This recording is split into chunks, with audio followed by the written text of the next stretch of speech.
বেসরকারি ব্যবস্থাপনায় ৩টি হজ প্যাকেজ ঘোষণা করেছে হজ agencies association of Bangladesh HAAB.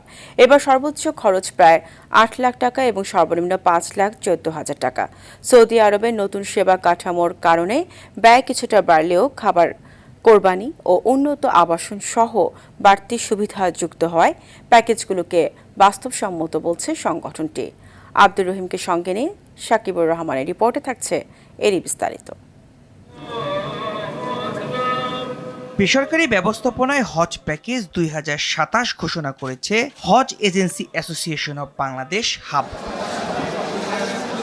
যেখানে বিশেষ প্যাকেজের মূল্য ৭,৯১,০৬০ টাকা, সাধারণ প্যাকেজে ৫,৯৫,৫৮০ টাকা ও সাশ্রয়ী প্যাকেজের মূল্য নির্ধারণ করা হয়েছে ৫,১৩,৫৪৫ টাকা।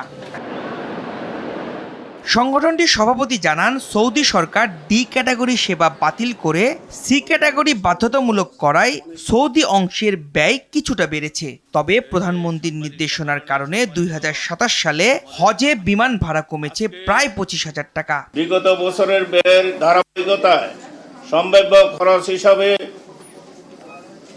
করে হজ প্যাকেজ প্রণয়ন করা হয়েছে।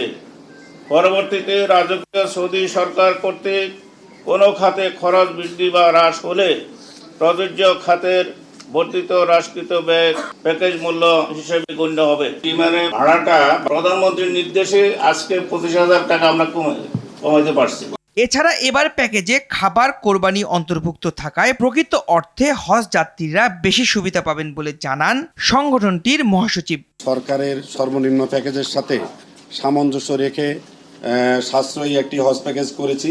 মক্কা আবাসন হবে কাবার বহিঃচত্বর থেকে ৩ কিলোমিটারের মধ্যে, মদিনা হারাম শরীফ থেকে সর্বোচ্চ ১ কিলোমিটারের মধ্যে এবং খাবার, কোরবানি এই প্যাকেজের অন্তর্ভুক্ত থাকবে।